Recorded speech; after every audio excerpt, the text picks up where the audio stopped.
Are you happy with yourself? Over the moon. Ecstatic with myself. Their armor was the same with a color difference. There was a mission where we told you to go kill slicer supplies that was the exact same when we told you to go kill frontier fighter supplies. The data pads I placed around Stanton as well, telling you, giving you hints that maybe something was going on. I think this is a great kind of PSA to read your contracts from now on. Maybe I hid them a little too well. Sorry.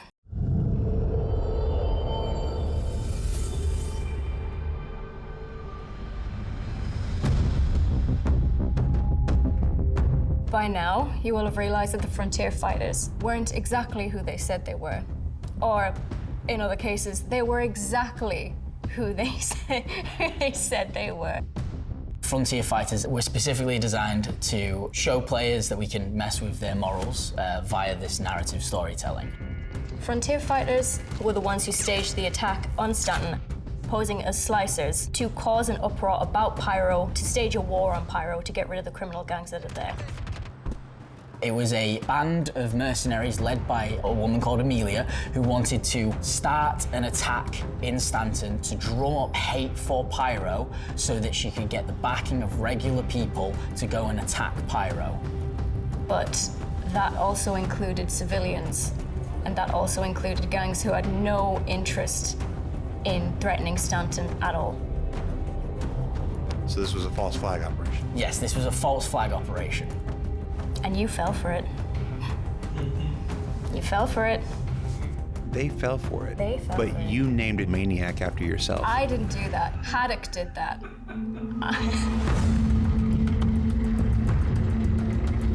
So our next chapter in March is called Supply or Die. This is split into 3 parts of the event. This is where the CFP and the Headhunters are coming off half the heels of the invasion of the Frontier Fighters, and they're trying to resupply and rebuild to continue the efforts of attacking the Frontier Fighters. This event is essentially a one-shot. You have to play it in March, and when the next patch drops after that, you won't be able to play it again or earn rewards. With this narrative arc that we're doing for the rest of this year, we're really trying to build these moments in our history where you as the player will come in and experience it, and then if you was here for it, great. But if you wasn't, you've missed out.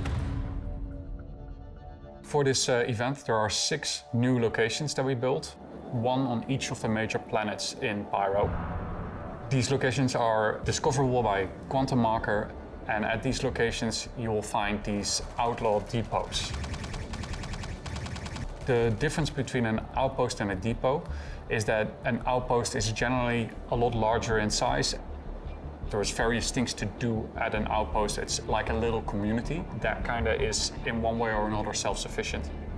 A depot is really just an offshoot storage location.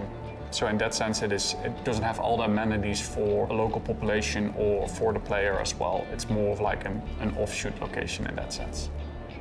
The depots see the return of the scavengers, the circus, essentially, that was introduced with the ghost arenas.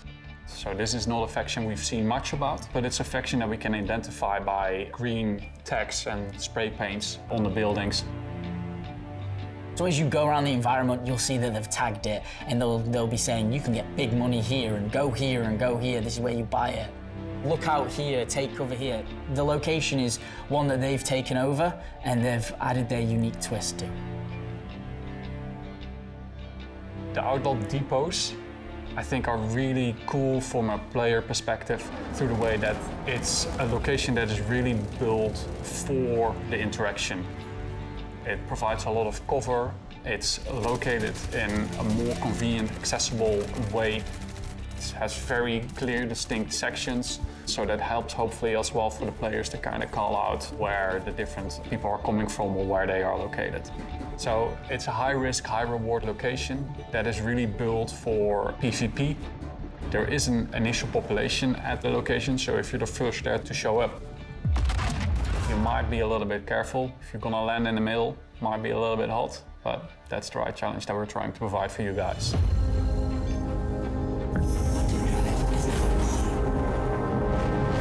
One of the first missions requires you to get a commodity called Death Screen, and there's a mission for CFP and Headhunters. This commodity requires you to go to these depots where you have to invest your own money to get this datatrine and return it to either faction that you decided to go with. Datatrine is a rare plant that they can refine, so the CFP can use it for medical purposes, and the headhunters can use it for more fun purposes. Elliot came over to the economy area and said, hey, I've got some new missions we're building, and they're a little bit different from some we've done before. So we worked together to come up with a fairly new reward structure specifically for these new missions. The idea as well is that if you've completed this mission series and you've got your reward, you can just keep going. You can sell these commodities in the sandbox world and get quite a big profit margin. But again, your risk is you have to put up your own money, put in your own time, and risk your own life. For the mining mission, again, both factions will require you to get 2 commodities. So they require you to get ice, which can be found on the extremities of the Pyro solar system, so as far out from the sun as you can where it gets colder. Or tin, which is found closer to the sun, that can be stolen, bought, or mined and refined yourself. However you wish to get these, they don't care, they just want the commodity. And then you'll have a destination where you're asked to drop them off. And last is the salvage mission. The salvage mission is asking for RMC, so that's hull scraping, or construction materials, so that's the actual structural salvage part where you have to fracture the ship.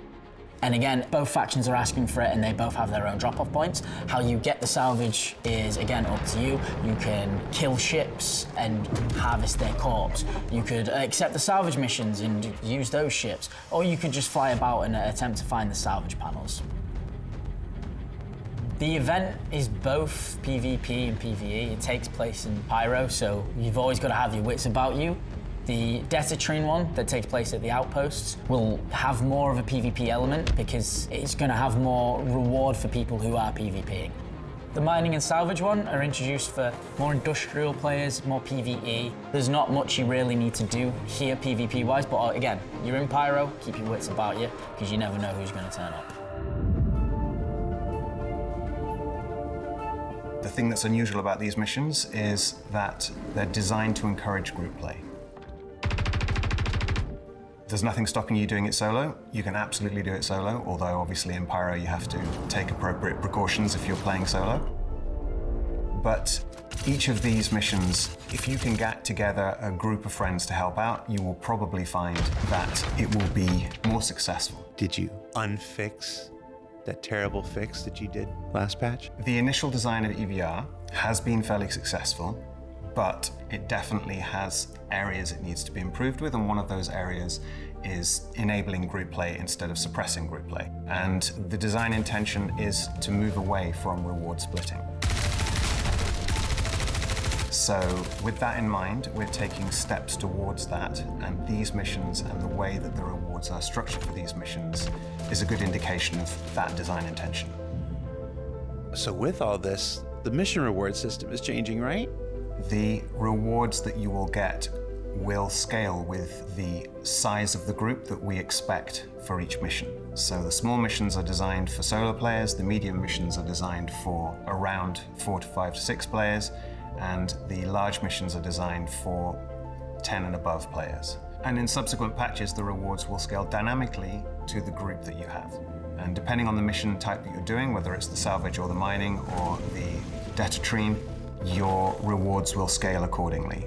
Bear in mind that for the datatrine missions, you have to put up the money to buy the commodity, and you will be rewarded enough to compensate you for what you've bought and a little bit extra.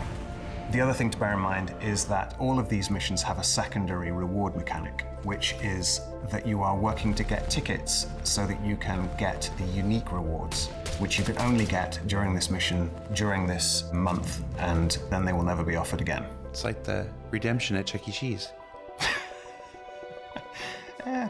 I don't understand the reference, but okay. I'm an American lost in Britain. Why does this matter? With our plans for this whole year of more of a content-driven releases and more of a narrative storyline, as Dave previously talked about with the A and B stories. The idea is that these missions will tie into that. The side that you choose to work with will have a lasting impact. The choices you make will define the universe that you live in. And the really cool thing about Supply or Die is because of the 3 different mission types we offer you, you can get all of the rewards without ever firing a shot. And that's really exciting. And as one chapter of the continuing fight for Pyro closes, another begins with Alpha 402 Supply or Die. But if you didn't get a chance to finish the February missions, we've extended them through to the end of March, so there's still time to choose your allegiances and secure the future that Pyro deserves. For Inside Star Citizen, I'm Jared Huckabee. Thanks for letting us share the people and process of game development with you, and we'll see you all here next week on Star Citizen Live.